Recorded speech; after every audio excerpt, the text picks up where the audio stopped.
as South Africans, apartheid is an era of our history that we cannot escape.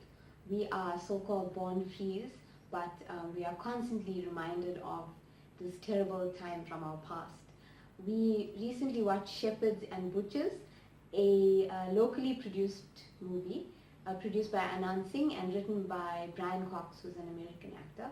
And it really, for me, it wasn't an eye-opener, but it was something that showed you something that you'd known your whole life, but just wasn't like really in the spoken background. about. Yeah, in the back of your mind. So it told the story of a young Afrikaans prison warden who was in charge of hanging mostly black prisoners in the gallows during the apartheid era, and it's set in 1987. Yeah. So it was just on that point where, you know, things were getting very, state of emergency, and there was a lot of pressure from around the world to sort of end apartheid.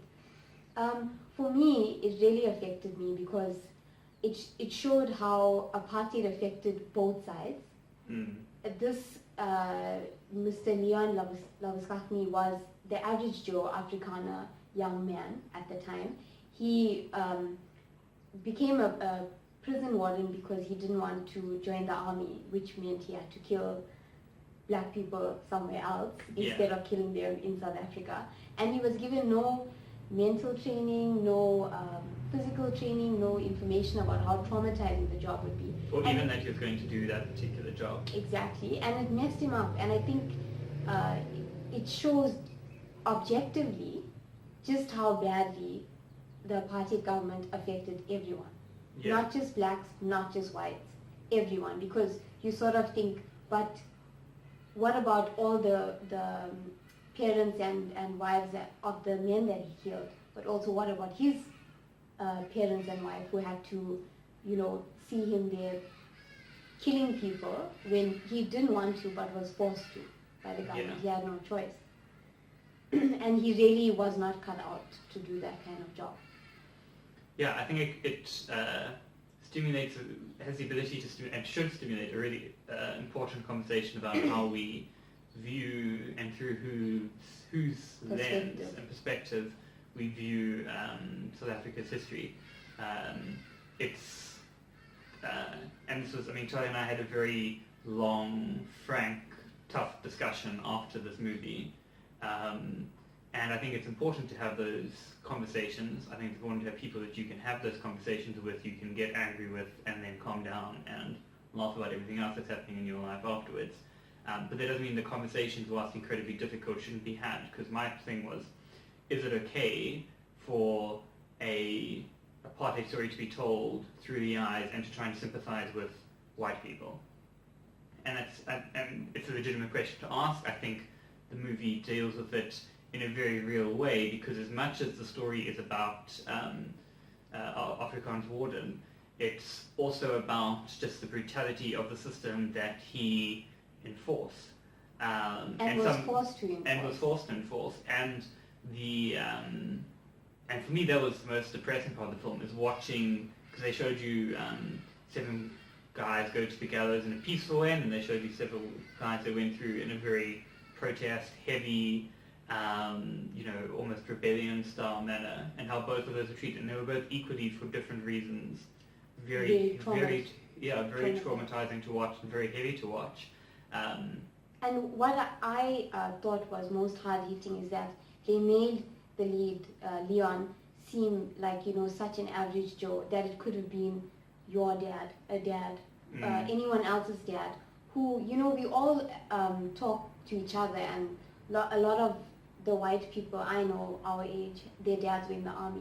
But it's just something that they hardly speak about. But I mean, how many of them actually went through this, did not want to go through it, and now are suffering from PTSD that they can't really analyze because they were never given the tools to do so. So I mean, like we were saying as well, it just once again proves that I'll never understand what it's like to be a white South African, and you can never understand what it's like to be a person of color in South Africa. Because for you, the perspective was, oh my word, they treated black people so badly, this is the lens I'm viewing it through. But for me, it was like, well, I know that this happened because my family went through it, but I've never seen it from this perspective of how, we were brought up thinking that all white people, especially the police, were they enjoyed what they did. Yeah. But it was not always the case, and this movie definitely highlighted that and how it messed people up for life. Yeah. And so I think to its credit, it tells both of those stories in a very well way, but also in a very open way. Yeah. There's a lot of your ability to digest and to discuss, and there isn't a right answer. And I think that's maybe the most important thing to bear in mind when you have discussions, is there isn't a definitive right answer. We're still very new into our democracy, into how we look at our history and how we tell our history. And so these sort of discussions and these sort of movies are incredibly important. Not every movie about South African history is going to be Nelson Mandela. Yes. Yeah. And it's interesting that there were international people involved, because the international world needs to see this part of our history, which is what our parents live day to day. Yeah. Not the Nelson Mandela fluffy life. Not 1990 onwards. Yes, and also not only Mandela having a satellite from prison. Often that's the insular view that is presented to the world.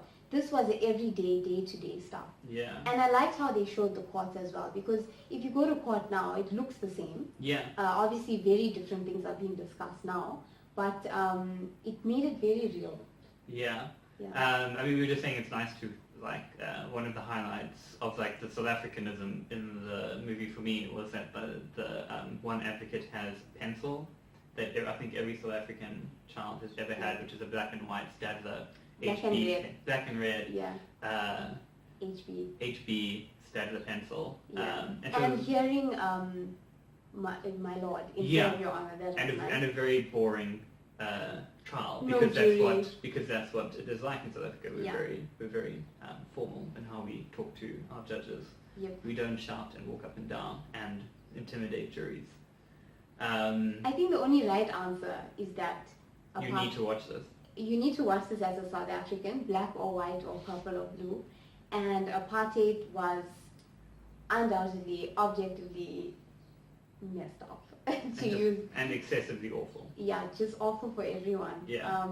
Especially, I was about to say especially in the 80s, but actually always. Yeah. It sort of was like a TRC kind of vibe, but then it told it in a more gripping way. Yeah. I mean, I think it's a good way to inform how people should look at the TRC, or a way in which people should then assess the importance of a process like the Truth and Reconciliation Commission. Yeah. But that's. So I think it's a South African movie that more South Africans need to watch and have conversations about. It will make you feel very uncomfortable, and whichever side you were raised on. Yeah. It will make you feel uncomfortable. And that's good. Yeah. And the conversations that we have should be productive afterwards. But from a film's perspective, I think for me, it's always difficult to watch a South African film because you're always like, is this going to be awful? But I think from a cinematography point of view, it was very well shot. There were some scenes where it was too shaky.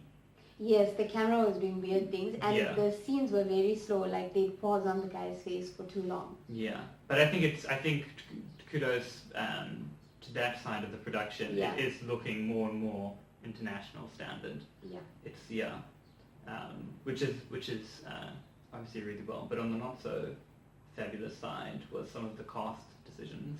A bit wooden-y, some of the acting. Yeah.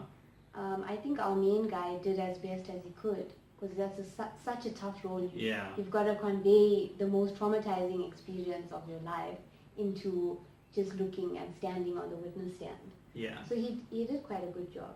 I think that I haven't mentioned this to you, but if anyone's ever read The Outsider by Albert Camus, that's the sort of portrayal that you get, like a guy that's just tired and is committed to done awful things, but is just too tired to be able to vocalize and express that. And he didn't know how to. I mean, he was like 21 or something. Yeah. Ridiculous. But yeah, otherwise, interesting choice in terms of some international actors. We felt the prosecutor may have been a bit of an unnecessary international choice. Yeah, they could have chosen 10 local girls to play that part. And then it would have had that person would have had a better South African accent. But overall, a well-made film that I think you should definitely go see. If you're an international subscriber, then even more go and watch it, because this is the part of South Africa that you don't see, or probably will never see from an international perspective. Cool. How many thumbs are you giving it? I'm giving it. Yeah, no, I was going to say it's really difficult to give thumbs, but I think, yeah. Well done for telling the story as well as you did. Yes, go and see it. Announcing Productions. You won't enjoy it, but that's the point. It's necessary. We're still recovering. Yeah, we are. Don't say PTSD. I'm Talia. I'm Matthew. And this has been the Critics Review of Shepherds and Butchers.